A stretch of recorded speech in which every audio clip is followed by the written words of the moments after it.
brought to you by ITIL।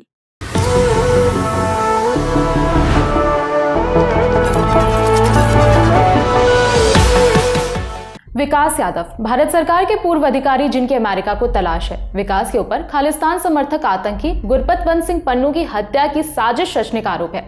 अमेरिकी न्याय विभाग ने अपनी वेबसाइट पर इस साजिश का पूरा ब्यौरा छापा है। वेबसाइट पर विकास का नाम मोस्ट वांटेड की लिस्ट में है, यानी इस बात से इंकार नहीं किया जा सकता कि अमेरिका की तरफ से भारत पर दबाव बनाने की कोशिश की जा रही है। भारत में भी विकास पर केस दर्ज हुआ है, उसे गिरफ्तार भी किया गया था। बावजूद इसके सवाल यह है कि अब भारत सरकार विकास यादव को अमेरिका को सौंपने के लिए तैयार हो जाएगी। अमेरिकी अखबार वॉशिंगटन पोस्ट में नवंबर 2023 में एक रिपोर्ट छपी थी। उसके महज 3 हफ्ते के भीतर ही दिल्ली पुलिस ने विकास को एक व्यापारी से वसूली के आरोप में गिरफ्तार कर लिया था और फिर जेल भेज दिया था। इंडियन एक्सप्रेस की रिपोर्ट के अनुसार 4 महीने में विकास को अंतरिम जमानत मिल गई थी और अप्रैल 2024 में वो तिहाड़ जेल से बाहर आ गए थे। अब खबर में आगे बढ़ने से पहले घटनाओं की टाइमिंग पर एक नजर डाल लेते हैं। 29 नवंबर 2023 वॉशिंगटन पोस्ट ने एक खबर छापी। उसमें विकास यादव पर आरोप लगाया कि उन्होंने पन्नू को मारने का प्लान बनाया है। हालांकि रिपोर्ट में विकास को CC1 कहकर संबोधित किया गया था। इसके 3 हफ्ते के भीतर यानी 11 दिसंबर 2023 दिल्ली पुलिस के मुताबिक विकास यादव अपने एक दोस्त के साथ मिलकर दिल्ली के एक व्यापारी से उगाही करते हैं। FIR के अनुसार विकास के साथी ने व्यापारी के सिर पर वार किया और उन्हें अपनी सोने की चेन, अंगूठियां और कैश देने के लिए मजबूर किया। 18 दिसंबर 2023 दिल्ली पुलिस वसूली और अपहरण के मामले में विकास यादव को गिरफ्तार कर लेती है। 28 मार्च 2024 विकास को कोर्ट से अंतरिम जमानत मिल जाती है। 22 अप्रैल 2024 विकास रेगुलर बेल पर तिहाड़ जेल से बाहर आ जाते हैं। विकास यादव जेल से तो बाहर आ गए, लेकिन उनके खिलाफ भारत की अदालत में मुकदमा अभी भी चलेगा। विकास यादव के खिलाफ रंगदारी, अपहरण और जान से मारने की कोशिश के आरोप लगे हैं। दिल्ली पुलिस की स्पेशल सेल इन मामलों में चार्जशीट लगा चुकी है। मामलों की सुनवाई अभी कोर्ट में चल रही है। टाइम्स ऑफ इंडिया की रिपोर्ट की माने तो इन मामलों में विकास यादव को 10 साल की सजा हो सकती है।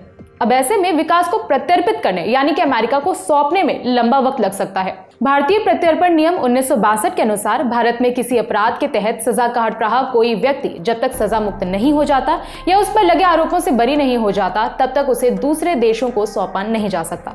यानी विकास यादव को भी तभी प्रत्यर्पित किया जा सकता है जब वो अपने ऊपर लगे आरोपों की सजा को पूरा कर ले या फिर आरोपों से बरी हो जाए। जब तक विकास का भारतीय अदालतों में ट्रायल पूरा नहीं हो जाता, उन्हें अमेरिका को नहीं सौंपा जा सकता। इन सब दलीलों के ऊपर महत्वपूर्ण सवाल यह है, क्या भारत सरकार विकास यादव को अमेरिका को सौंपने के लिए तैयार हो जाएगी? किसी भी शख्स का प्रत्यर्पण भारत के कानून और दूसरे देशों के साथ उसकी संधियों पर भी निर्भर करता है। भारत और अमेरिका के बीच 25 जून 1997 में एक प्रत्यर्पण संधि हुई थी। यह संधि गंभीर किस्म के अपराधियों के आदान प्रदान की अनुमति देती है, लेकिन संधि में कई ऐसे खंड हैं जो प्रत्यर्पण की प्रक्रिया को कठिन बना सकते हैं। इनमें से एक खंड है राजनीतिक अपराध का, जिसे संधि के तहत अपवाद माना जाता है। यानी अगर आरोपी पर राजनीतिक अपराध के तहत केस चल रहा है तो उस व्यक्ति को भारत प्रत्यर्पण करने से इनकार कर सकता है, जैसा कि अमेरिका ने मुंबई हमले के आरोपी डेविड हेडली को भारत को सौंपने से मना कर दिया था। हालांकि इसमें भी कई ऐसे मामले हैं जो राजनीतिक अपराध के तहत नहीं आते, जैसे देश में या सरकार के प्रमुख या उनके परिवार के किसी सदस्य की हत्या या उनके अपहरण के केस को राजनीतिक अपराध के तहत नहीं गिना जाता है। मगर पन्नू के मामले में इसका कोई लेना देना नहीं है। अब सवाल है कि विकास यादव के केस में भी भारत अपनी राष्ट्रीय सुरक्षा का हवाला देकर अमेरिका को प्रत्यर्पण करने से इंकार कर सकता है। इस बारे में हमने अखबार द हिंदू के लिए विदेश मामलों को कवर करने वाले सीनियर असिस्टेंट एडिटर कल्लोल भट्टाचार्य से बात की। उन्होंने बताया, प्रत्यर्पण की कानूनी और राजनयिक शब्दों में व्याख्या की जाती है, लेकिन ये 2 देशों की राजनीतिक रिश्तों की गहराई को दर्शाता है। प्रत्यर्पण में 2 देशों के राजनीतिक रिश्तों के बीच आपसी तालमेल पर काफी कुछ निर्भर करता है। उन्होंने आगे कहा, चूंकि विकास यादव के मामले को राजनयिक यानी कि डिप्लोमैटिक या कानूनी मुद्दे की बजाय राजनीतिक चश्मे से देखा जा रहा है, इसलिए इसका समाधान राजनीतिक चैनल से ढूंढना होगा। ऐसे में लग रहा है कि भारत विकास यादव मुद्दे पर एक लंबी प्रक्रिया की तैयारी कर रहा है, क्योंकि ये अमेरिका में नई सरकार के गठन होने से पहले ही चर्चा में आ गया है। इसलिए प्राथमिकता इस संकट का राजनीतिक समाधान ढूंढना है, जिसे विकास यादव के अमेरिका को सौंप देने से हल होने की संभावना नहीं है। अमेरिका के मुताबिक विकास यादव भारत की खुफिया agency research and analysis wing यानी कि रॉ के लिए काम करते थे। इसके अलावा वो भारत के सबसे बड़े अर्धसैनिक बल केंद्रीय रिजर्व पुलिस बल यानी सीआरपीएफ में बतौर सहायक कमांडेंट भी रह चुके हैं।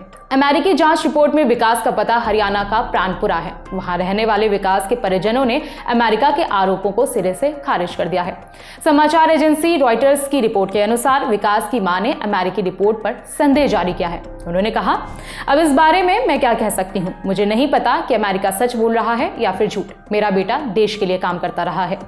विकास के चचेरे भाई अविनाश यादव ने इस मामले में भारत सरकार से मदद की गुहार लगाई है। उन्होंने कहा, परिवार को इस बारे में कोई जानकारी नहीं है कि विकास खुफिया विभाग के लिए काम करते थे।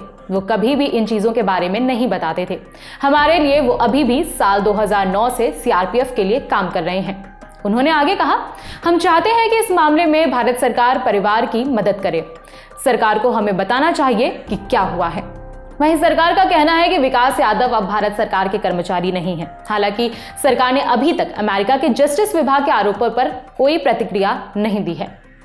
इस खबर में बस इतना ही। खबर लिखी है शुभम ने, मेरा नाम है विभावरी। देखते रहिए दी लल्लन टॉप। शुक्रिया। दिल्ली से निकलकर बाहर लल्लन टॉप आ पहुंचा है अपने मायके। अब की बार लल्लन टॉप अड्डा जमेगा बिहार में। जगह होगी बापू सभागार पटना और तारीख 25 अक्टूबर। अगर आपको भी इस अड्डे का हिस्सा बनना है तो thelallanTop.com पर जाइए, वहां पर मौजूद बैनर पर क्लिक करिए और अपने आप को रजिस्टर करवाइए। लल्लन टॉप बिहार अड्डा प्रेजेंटेड बाय सनराइज मसाले, स्वाद बिहार का, को powered by itel, Bihar tourism and Sudha milk and milk products.